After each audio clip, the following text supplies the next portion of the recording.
Growth Through Grief podcast, where we interview individuals just like you dealing with their own journey from loss to growth, along with mental health experts, growth guides, all with the purpose of helping you heal better, improve mind, body, and spirit, and find your new purpose from the loss and the tragedy that you have experienced. Hi, I'm Tom Pisello. I'm your host.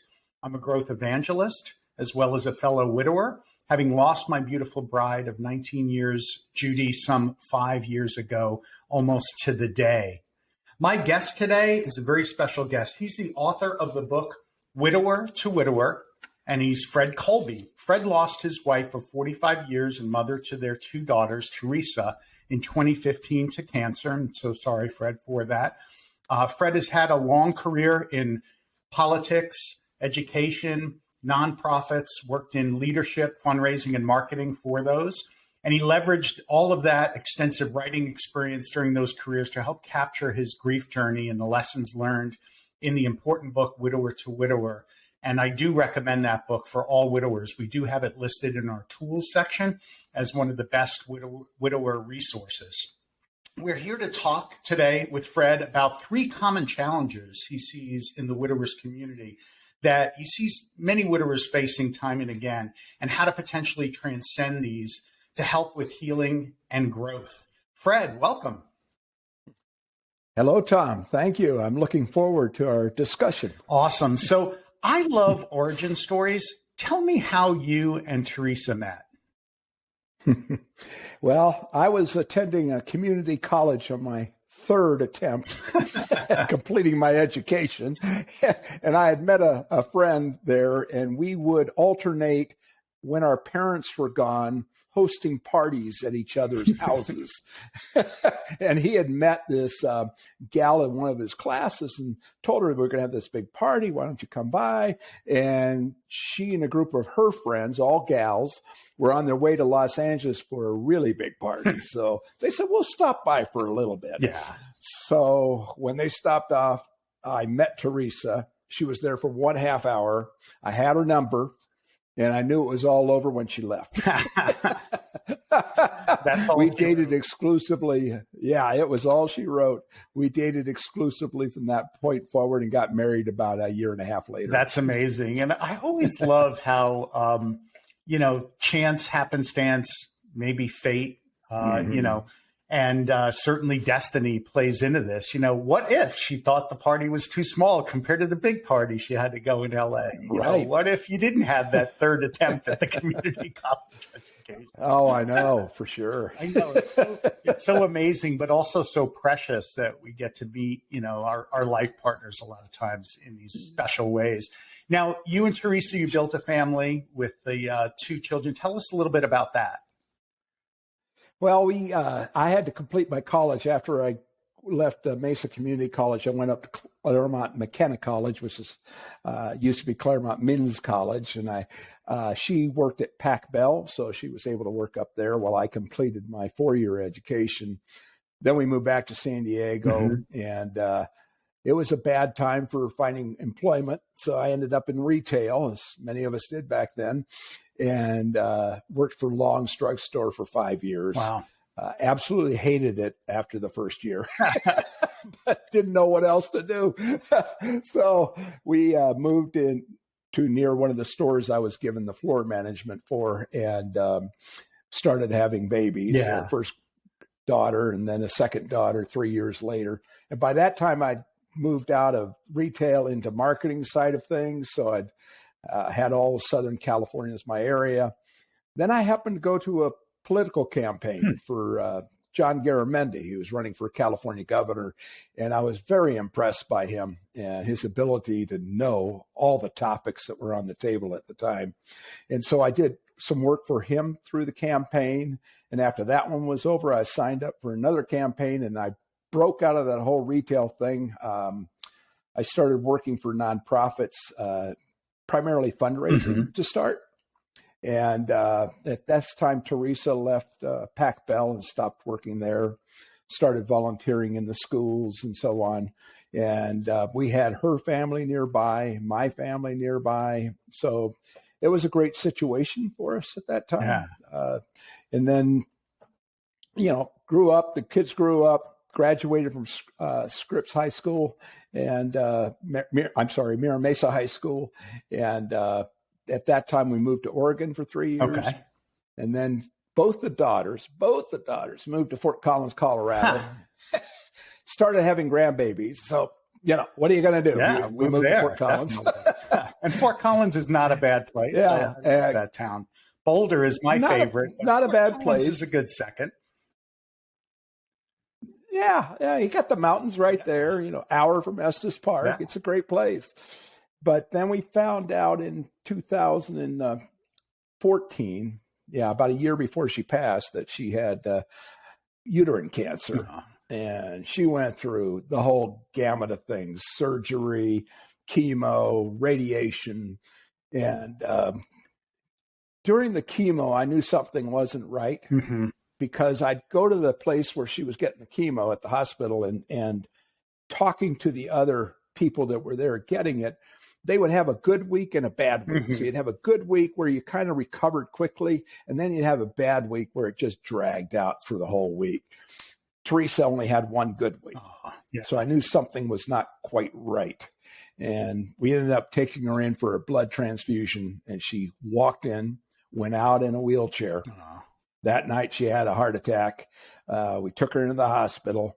They did her complete checkup and found out that the cancer had returned full blast and that there was nothing else they could do for her. So that's when the reality hit for me, and I realized there was no getting out of this. Yeah, and you wound up losing her in 2015? Yeah, it was June 30th, 2015, and I was fortunate to be with her. We had called hospice once the hospital said there's nothing else we can do. I loved it. They were there before the day was over, had all the equipment set up in my house, ran my daughters through the instructions on what we had to do. We took her home that evening, and she was so relieved to be there. Mm-hmm. Rather than in the hospital, where they're coming in every hour to check your blood pressure, draw blood, do this, do that. Yeah. Yeah, you can't rest at all. So she had about a week. And the good thing about our situation was that I knew all of her friends. So I created a page on Caring Bridge, mm-hmm. Which is a godsend. Yeah. It's a godsend. Through that, I was able just to enter everybody's email addresses in, and all I had to do is, like on Facebook, do a post, and it would go out to everybody on that list. So they were kept informed. We were able to schedule. My daughters handled that. Every friend got to come in and say goodbye to her. Oh, that's great. And you could just see her eyes light up. She couldn't talk at this point, but you could just see her eyes light up as each one came mm-hmm. in, and was grateful she got to say her goodbyes to it. And the night that she passed, I knew we were getting close, and I decided to take a nap. So I set the alarm for 2 hours later, so I would be up. I woke up in about an hour, and I heard her breathing was different mm-hmm. immediately. Yeah. I knew something had changed. So I went down to be with her. I knew the way she was breathing that this was different. It was mm-hmm. really weird. It was kind of like she could inhale, but she couldn't exhale. Mm-hmm. So it's like she's taking life in still, but she couldn't express it mm-hmm. anymore. And I just stroked her arm, put on some music, sang to her, told her it was okay mm-hmm. to leave, and probably the most painful single moment in my life, watching her pass away. Fortunately, my daughters lived nearby, so I called them both. They both were able to come over and say their goodbyes before we had the mortuary pick her up. Yeah. Oh, I'm so sorry, Fred. Yeah. Those first kind of moments, I know that for us, there was a lot of care prior, and, the food still came after. So yes. the community just pulled together greatly. You still had a lot of friends after. And then I would say about a month in for me, and I don't know what it was for you, it kind of just stopped. And then mm-hmm. you were kind of hit with this reality that didn't quite sink in right away, because there was just so much going on and so much to figure out. And How was it for you that first maybe month after, and then the first little while after that? Well, that first week I was totally numb and was sleepwalking through the motions you had to do, arranging for we did a celebration of life a week after her passing. And thank goodness my daughters helped. My three sisters all came, all volunteered to help in different ways. So we got the event arranged. After the event, I was very fortunate in that I was able to escape to a cabin up in the mountains all by myself. Yeah.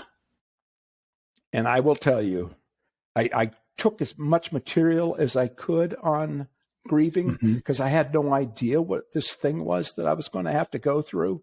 I didn't find a lot because there just wasn't a lot out there for men. So I took what I could. But when I got up there, the thing that was most important was I went outside and just screamed. I screamed as loud as I could and as long as I could. I was just stressed to the max, in pain like I hadn't felt before. And I had to express that side. I always recommend that if you can do that, do it. Because it is helpful. It's not something you want to do a year later, but it is something you kind of need to do during those first few months. Yeah, it's just let it out. But after that, you have to express it.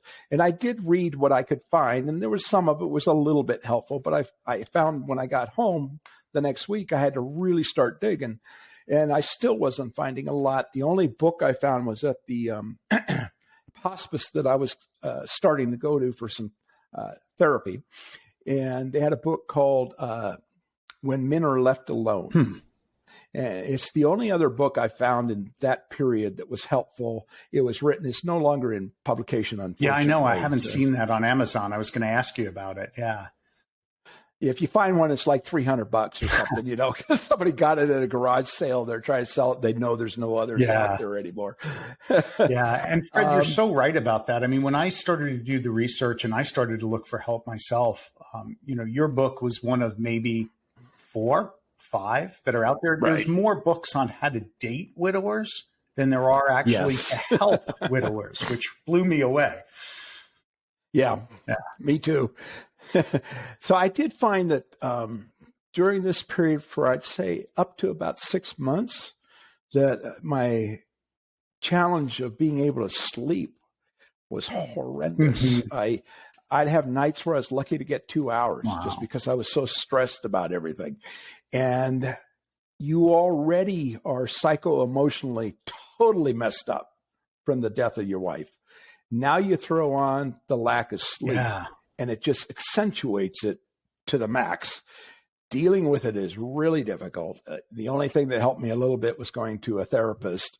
I did find Eckhart Tolle in particular, I enjoyed. I found online. He's got a lot of little podcast type talks, and he has a wonderful demeanor, and he really focuses in on don't dwell on the past. Don't freak out about the future. Just stay focused on the now. And if you do that, it's just makes a little bit better sense and you can manage it better. But if you're in either of those other two places, you're just going to go crazy. Yeah, exactly. Because we just ruminate on the past of all of the things that we might have done, the regrets, the guilt. And then if we're thinking about the future, which is very uncertain at this time, your partner of how many years left, there's no comfort, going back. And now, there's a future that is obviously going to get you anxious. So his new book, The Power of Now, I cannot tell you how powerful that book is. And that's another recommendation in our tools section. So we'll include the link to at the bottom of this transcript for those who are interested, along with your book, Fred, on that. So the sleep deprivation definitely starts to get you. I love how you were able to escape up by yourself for a while. And I think, honestly, I was afraid to be by myself. I craved connection with people and almost medicated in that. Medicated in relationship in one way. And then the other thing I did was I went back to old comfortable things. And for me, work was something I always threw myself into, especially during the most despairing times of my life. And I know a lot of men are like this. So you put on that stoic mask, you go back to work, but what are you not dealing with? You're not dealing with the reality of, hey, your world has just gotten turned upside down, and you probably haven't let out the screams that you need to let out. You haven't let out the tears that you need to let out, right? So I think it's so good that you were able to get some of that time to be by yourself, and also that you went to school. That's the other thing that I think folks should make sure they're paying attention to in this. Fred, you went there with a mission of, I'm going to take grieving books. I'm going to learn, what is this? What am I going through? How can I get through it better by learning from other people? And also not being afraid to go to a therapist as well, which I know some men in particular tend to be reluctant, right? We weren't taught to ask for help. We were taught to get up and brush it off. You know, don't cry in front of anyone, you know, be stoic. So the thought of going to a therapist and letting out your true feelings and other things, I think, is something that I see a lot of widowers struggle with as well. Yeah. And you got times during that early phases, I know I felt it, and almost every widower I talk to validates it, is that you honestly feel like you're going crazy. Yeah. You know, you have no control over your thoughts. They're just all over the friggin' map, because you just had half of you ripped away from you, and you don't know who this new person is, you know? So it's, you can be, for me, I'd be walking down the steps and I would just suddenly felt like I was getting punched in the stomach. I'd collapse to the floor, sobbing without tears, I will mention, because we men, for some reason, have less tear ducts and things that cause us to cry. And so we're kind of just sobbing. I called it the, what was it? I called it the dry heaves of cry. Oh, I love that. That's what it felt like. It was miserable. And so you also, because of this delusionary state you're in, you can't really distinguish between what's real and what's unreal. Yeah. And that's a scary place to be, you know, and you have things affecting you. In one example, oh my God, you're craving your wife. You're craving her to be with you right now. And I mean physically, to be able to touch her. You're desperate for it, but you can't do that. So our mortal mind, men's mind, the way we've been raised, is you think, okay, I'll get another woman. Have somebody to hug, make love to, just to touch, you know, because as I explained in the book, my wife, if she had survived me, she would have had 20 close friends that would have been encircling her, embracing her, loving her, touching her, you know. But guys, we're lucky if we got 2 friends. Yeah. And they don't particularly want to hug us. We're just not trained to do that, you know. And so it's kind of weird the way that it works. And so we have to learn how to ask people for support, to ask them to love us. Yeah. You know, and I did that through, I continued my Caring Bridge post to the same group of people, all of Teresa's friends, all of my friends, my family. And that helped me because I stayed in touch with everybody. They felt engaged with my story. I'd tell them what the progress was and what I was dealing with. And, you know, and it allowed me to stay in touch with a lot of people that otherwise I'm sure I would have lost touch with. And some of those people still call me today and say, hey, Fred, let's go out for a beer. Let's go out and do this, you know. So it's worth the effort. Yeah, definitely. And not being afraid to take that hug, because a lot of times we'll push it away. We'll push the help away. We'll push the affection away. And we need it, especially during these times. Let me go back to you're not sleeping, sleep deprived. It's something that, you know, several of my brothers and I have had conversation with, brother widowers. How did you wind up getting to sleep again? Because obviously it's so important. I mean, your mental facilities break down. Physically, you start to break down with so little sleep. In fact, I wear a sleep monitor all the time just to make sure I'm monitoring it and getting enough through my exercise and everything else. How did you get to sleep again? And well, it was a combination of a couple things you mentioned. So I started working out regularly again. So I do it every morning, every afternoon. So, and then if possible, I get out for a third time and go do a walk. I would listen to meditation tapes or Eckhart Tolle as I was going to bed, try to get my mind off of all the other stuff that was going on. I'm adverse to taking medications of any kind, but I did test out with melatonin, which is an over-the-counter thing. It did help some, but just like any other drug, it is addictive. Yeah. And when I had to get off of it, I had to gradually cut back my dosage and then just, go through 3 or 4 nights of hell before I was able to sleep normally again. So know that caveat. Yeah, definitely. That's great advice, because I know it's definitely a challenge that a lot have fallen into. And like you, I had to exhaust myself for bed physically, and then mentally make sure that I'm listening to the right elements just before bed, whether that be relaxing music, or for me, I put on the soothing waves of Santa Barbara, one of my favorite places. And so I had those waves in the background to kind of lull me to sleep. Now, a lot of widowers, I know, they fall into what they refer to, and I'm not going to refer to this because I've learned long enough in this that we all have our different kind of time cycles, but getting stalled or getting stuck in the grief.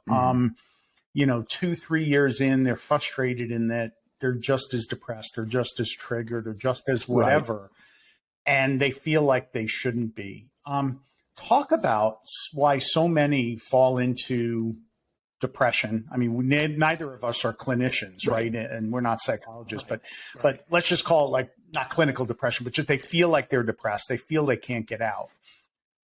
Right. Are some common elements I find in the men that are experiencing that. And again, like you say, it's unique for each one of us, so it doesn't apply to every guy. But some of the elements are there's a separation from family and friends. Maybe they live in a different place, or maybe they've alienated each other. I don't know which it is. So there's nobody to fall back on. Sometimes they literally, I could see how it happens. They drive away all those friends and family. And as a widower, you have to recognize that. Remember how you were before you were a widower? When somebody lost their spouse and how you reacted, was it any better than your friends are reacting? Probably not. Yeah, everyone has a hard time dealing with it. We've got to give grace to ourselves and grace to everyone around us, because they're all dealing with loss too. Keep going, Fred. And they're going to ask you, how are you doing? The question we all know we're going to get 200 times each week. So you have to understand that and accept that, but challenge yourself to maintain those relationships. The other element is I find that some guys fall into the anger. Oh my God, they're pissed off. Maybe they were pissed off before their wife died. I don't know, but they're pissed off at everything. And sometimes there's a legitimate reason. There may be a real bad doctor, a bad medication. I don't know. But, I had a friend whose husband died in the hospital. She had very clear evidence that probably there was some malpractice. And she asked me, Fred, should I keep pursuing this? I said, do you want to move on? Do you want to be happy again? Do you want to have a real life again? Then let it go. Because you're just going to drag yourself through this mire of anger and pity and everything else for another 2 or 3 years if you go to court over it. Who knows if you'll win? Is it worth it to give up on the future? So she decided not to pursue it, And the other element is, of course, alcohol and drugs. And as a person who drinks on a regular basis, a couple glasses of wine is kind of my go-to. I had to really be careful about taking that third glass or that third beer, because I was fine up through that, just a little, subdued or whatever. But that third glass, I'd enter the pity pit and be moaning and groaning and whining for my wife and everything else. And it accomplished nothing, but each time I did it, it was trapping me further into it. And I recognized it a while into it. And after that, I limited myself to a maximum of 2 glasses of wine. And I did fine after that. So that's an issue everybody has to be aware of. And then, of course, some people have pre-existing mental issues that they haven't yet dealt with. And obviously the loss of your wife is going to aggravate that even further. So if that person more than anybody needs to be seeing a grief therapist as soon as possible, I started seeing one within 2 months, and I'm very grateful I did. Yeah. And, and I always emphasize it's a grief therapist, not a general therapist or counselor. Grief therapists are used to dealing with us and all the weird issues we have. A regular counselor is not usually prepared for that and cannot advise you as well as a grief therapist. So I'm not saying there's no counselor, general counselors who can't do it, but for the most part, when I ask somebody and they say, I talked to a counselor, I didn't get any help. I asked them, was it a grief counselor or a regular counselor? It was a regular counselor most of the time, not always, but most of the time. And then they wonder why after seeing that, they're just getting prescribed the antidepressant and maybe not moving on. They're not getting the EMDR for the PTSD or some of the other things that specialists would recommend, Right. Yeah. Right. Definitely. True. Yeah. And Fred, on the alcohol, I've been sober now for 5 years. The day after my wife passed away, I gave up the drinking because I realized I had a problem through, my grieving process, as well as I'm sure you did too. As our wives were sick through a lengthy illness, we're grieving the loss of them. My wife had a brain tumor and she was not the same the last year, certainly the last 2 years. I think really for 3 years prior, she almost became a different person, unfortunately. And, there was a loss there that you experienced. And so I was medicating through that, having the third drink, the fourth drink, 2 bottles of tequila, a bottle of amaretto, a bottle of Grand Marnier a week. Margaritas were my poison of choice at the time.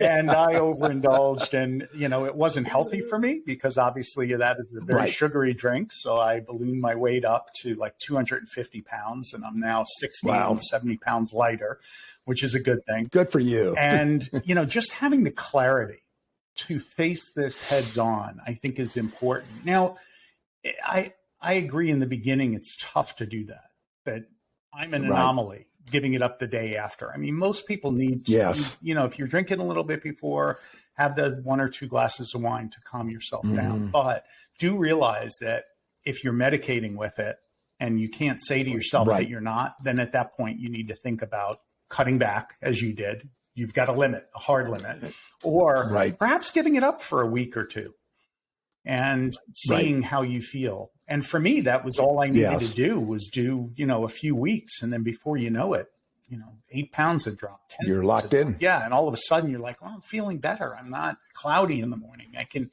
deal with the kids. I can deal with the business. And then I can deal with my grief a little bit. Yeah. Totally agree. Good job. Yeah. And, it's kind of easy now, but I know back then it wasn't, because there was definitely alcohol being delivered, given, because people are like, hey, have a drink. We'll toast your late wife. And I had to definitely there's also a difference between staying home and drinking by yourself and going out with your friends and having a social experience, which is therapeutic for you as well as some other things. Yeah. So, that's good point, Fred. Better than just sitting at home. And I know too many people have done this with their gallon of vodka, drinking their drinks. And then they wonder why they're stuck in their grieving so bad. Absolutely. So another point that you make in the book and that you make in your writing is that many times as widowers, we feel pressure to make big decisions. A lot of widowers struggle with the familial house that they were in. They might be unhappy with their business or their jobs, and maybe they feel pressured to sell or give away assets, particularly with the late wife. Oh, can I have her ring? Can I have this? She promised me this, that, the other thing. Tell us some of the challenges that widowers face there with big decisions and pressure. Yeah. It's, and the generic advice that you hear everywhere is true. Don't make any major decisions that first year because there's a good chance they'll be wrong or regrettable. So if at all possible, just tell everybody, listen, no major decisions for the first year. Then I'll hear you out or I will think it through and I will make that decision after I've gotten through this thing. And I know that I'm on a more you're not going to be on a totally solid foundation, but you'll be on a more solid foundation than you were in the first 6 months for sure. So that's really important. And, some guys, as you mentioned, dive back into work full blast. Mm-hmm.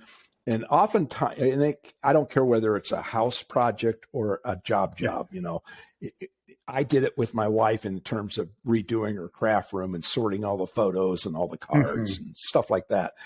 But when you do that, you can do it two ways. You can do it in a way that's therapeutic, as when I was looking through all the photographs and going, oh, God, that was a great moment. A few tears. Okay, move on to the next photo. Oh, yeah, that was a great moment. A few tears, move on. Very therapeutic. But if I'm doing it to ignore what has happened and to not confront it, there's a good chance somewhere down the road, this is going to come back and bite me in the ass. And I'm going to feel like, oh, man, I should have dealt with that last year. But now and here's the problem. If you dealing with that stuff in your first 6 months to a year, your friends and neighbors and family are all going, okay, yeah, he's going through some bad shit. We're going to support him, But when you have it happen in year 2 or year 3 or year 4, they're going, what's wrong with this guy? Why is he regressing? Grieving now? So it's very hard to get help. Then even to go back to the hospice and say, hey, now I need counseling support. And they're going, wait, it's been 3 years. What are you talking about? So you really have to think about how you're going to do this. And I know that's very difficult when your thinking's not too good. But my best advice is to dive into doing what is therapeutic rather than escape. Yeah. And I know that means you might have to leave a job. I had to leave mine, and it was by choice, and it was the right decision. I know that won't be right for everybody else. So, any of those major decisions, really learn to step back and say, I'm going to take a little while to figure this out. The most common and most dangerous thing I've heard happen with regularity is there's a second marriage involved. Yeah. So you're now married to your second wife. She has kids. You have kids. She dies. Her kids are all saying, hey, give me my share right now. And they can be awful in how they insist on it. I mean, that may mean you have to sell your house so you can split the assets. And I know one guy who did that, had to do it, but again, if you don't have to, wait that year. Don't let them drive you into an immediate decision, because it's not likely to be a great one. And you're not likely to be talking to a lawyer and really making sure everything's being done properly. And you may have things come back to haunt you for years to come. I agree. And I think everyone, if there is a big thing like that, where the kids are waiting for a decision, or family or bosses are waiting for a decision, just tell them, look, 12 months, just give me 12 months. It's 1 year. I've just lost the most important person in my life. I don't even know who I am. You've got to give me those 12 months. And then after that, I will decide. I think most people will be comfortable with that. I think when it's hard is they don't know how long that decision is going to take. So I think giving them that courtesy is a good one of that time frame. And I love that way to deal with it, Fred. I think that's a good tool. Yeah. Now, we spoke about therapy as a tool. And I kind of, I didn't address it when you mentioned it, but one of the things I think is really important is that therapy for me was not just about the loss and the loss of my spouse and the loss of who I was in a lot of image and ego and everything else then, but we really had to go way, way back. We had to go in the way back machine to my childhood, my teenage years, and a lot of other issues that this was really amplifying now going through this loss process, things I hadn't dealt with from back then, much less hadn't dealt with in the relationship with my wife and the loss. Talk about that. And did you experience that same thing where there was a lot of foundational work that maybe you hadn't done, having not been to a therapist before? I had one experience with the therapist when I was like 16 for one visit, so that I'd avoided this stuff. And I, unlike you, was more of even though I'm gregarious and all that kind of stuff, I kind of keep to myself for the most part. So it was a real challenge for me to reach out, but I recognized, with as crazy as I felt and unsettled as I felt, I had to have somebody to talk to. And this was stuff I couldn't talk to my wife or kids about. I mean, my kids or my family or friends about. It was really deep stuff that was troubling me. And I would agree that some of it's obviously going to be rooted in your past in some way, how you dealt with things and everything else. And a lot of what the therapist can help us work through without going back. If you go to a general counselor, you're going to get a lot of that going back deep into your history and all that kind of stuff. But with a grief therapist, you tend to stay more focused on what's going on now and how can we deal with it. So the more open you are with them about the challenges that you face that maybe are having an impact on what's happening now, the better it's going to be. And you just have to be willing to be open and transparent with that person, or they can't really help you. Yeah. And they don't tell you what to do. They advise you on how you can make a decision, how you can get to where you want to go without being intrusive and acting like the expert who's going to tell you everything you need to know. Yeah. A lot of times we don't have the mental tools or mental framework to put some of the things in. For me, I was dealing, Fred, with a lot of less than issues that had gone back to my dad and, my childhood and teenage years. And I needed to work on those because those were manifesting themselves post the loss of my wife, where I felt less than, hey, I wasn't able to help save her. I was a loser. Right. In that, right. And so it brought up all of those old feelings. And so we did have to go back to address some of those, of what the root was, to kind of then get over some of the kind of grief manifestation and how it was manifesting in me, which was this kind of defeatist attitude, like, oh, I had just lost the biggest battle. Right. And I talk about that a bit from the other angle, which is to learn to forgive yourself. Yeah, absolutely. A lot of this is about learning to forgive ourselves, because sometime during our wife's illness, we will feel, looking back, that we failed her, that we did not get her to the best doctors. We didn't get her to in the treatment fast enough. We didn't recognize when she was becoming ill, all of these things. And then, of course, it's very easy to go back even further and say, geez, I should have been a better husband. I should have treated her better. I shouldn't have had that argument with her, all those things. And learning to forgive yourself is just such a huge part of the healing process. And until you learn to forgive yourself and express gratitude for the relationship you did have, until you get to those two things, you probably are still on the healing path. Those things will get you not only on the healing path, but accelerating a little bit faster every month or two as you begin to make these a normal part of your thinking rather than the exceptional. Yeah, I love that. And I love that as kind of a benchmark for it to strive for and to strive towards. Many of us as widowers, we didn't choose to be alone. We wouldn't be alone normally, right? We like relationships. We love having that exclusive partnership. But now we don't have that. But it could lead us, because we relied on that a lot in our lives, and it was our identity in a lot of ways, to maybe get into some serious relationship challenges. Talk about that a little.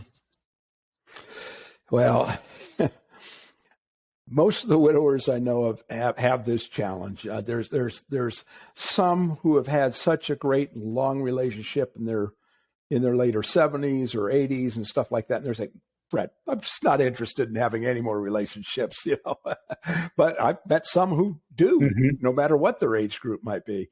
There is a drive for many of us to find a new friend. Whether it has to be a wife or not isn't relevant, but we need somebody in our life that we can share things with and that we can touch, we can hold, that will embrace us and support us, all those things, because that's what we're used to, where as women, you'll notice the widows of the world, a lot of them don't care to date anymore. Yeah. They really get tired of it and are just fine just having their group of gal friends, and that's enough for them. But guys, again, we don't have many close friends, and so we're kind of driven back into this. And the sexual drive is still there for many of us, and it's weird. It's kind of like you're friggin' 18 years old again with some of the bodily reactions you start having, and it's pretty scary. Yeah, but we're about that mentality as well in our relationship maturity, because it's been so long since we've been out there. I know. I feel like I'm in middle school with some of the stupid, just, how I feel sometimes in a relationship. Stupid things I say or do. Yeah, it's scary. Yeah. And it's and again, once you start dating again, you'll be back in that mode that you had the first 6 months where you won't be able to get sleep and you'll be up with anxiety over your new gal friend or friends. And, are you saying the right things, doing the right things? What would my wife think? Would she be pissed off at me? Mm-hmm. That kind of thing. It's kind of like, you don't know what's normal. Yeah. And a lot of this is about returning to a new normalcy for you.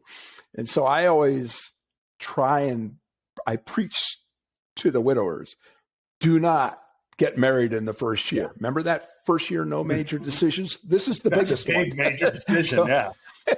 That is a huge one. And I can't tell you how many guys I run into that 2, 3, 4 months after their wife has passed, they're moving in with somebody, or they're in this is it. This is the new gal friend. This is my chapter 2. And I'm going, wait a minute. That's a little quick, don't you think? You really think your mental state is in a good place to make that decision? Because I will tell you, at least 50% of those relationships fail too, just like they do in regular marriages. And I would guess probably it's actually a much higher percentage. Yeah. So, but there is a drive and there is a need. So you just have to accept it is what it is. Yeah. So what am I going to do about it? Well, I'm going to try and protect myself, but not being taken advantage of by some cute young gal showing me a picture with their cleavage showing, the go-to picture on Match.com and others when you don't age group them properly. And learning how to date again. I mean, it's so different now. And the women are so different now. They're more self-confident. They're more independent. Just like we will become if we allow ourselves to wait a year or two before we get serious about anybody. So it's a process, and you have to just kind of enter it as, oh, this is going to be a nice little experiment. I'm going to learn how to date again. I'm going to take one gal out, decide whether I want to see her a second time, just have coffee, just a glass of wine, go out just to enjoy yourself. Put yourself into social situations. Like I joined the Breakfast Club up in my area, which is people 55 and over who are single. And it's about 8 women for every guy, But I got used to talking to women again, having to make a real conversation. And I met a couple that I dated, and eventually the woman who I am still with now 5 years later. So, it was awesome. Good opportunity for me to do it without every relation being, well, am I going to go to bed with her? Yeah. When you've got that kind of pressure that you're putting on yourself, it never works. You're anxious all the time. You're not who you need to be, right? So you've got to practice. Yep. And I agree totally. Yep. Get into these networking groups, group exercise classes. I have my cycle bar family. I've had a couple of coffees with different people there. My yoga group, group exercise is a wonderful way. Different hobbies are a wonderful way. And try to get them that they have the ratios, Fred, just like you're talking about. It tends to be less scary when it's not a room of 50-50, when you do have that better ratio. And then make it not about a date or any romantic interest. Just go to coffee. Right. And do that several times before ever it leads to dinner. Yeah. I see these folks, they go on the dating apps, they're immediately taking someone out for a big dinner or accepting dinner on the opposite end if it's a woman. And I'm like, no, it should be a little coffee date to see if there's any chemistry and to make sure they're not a, serial killer. Yes. Yeah.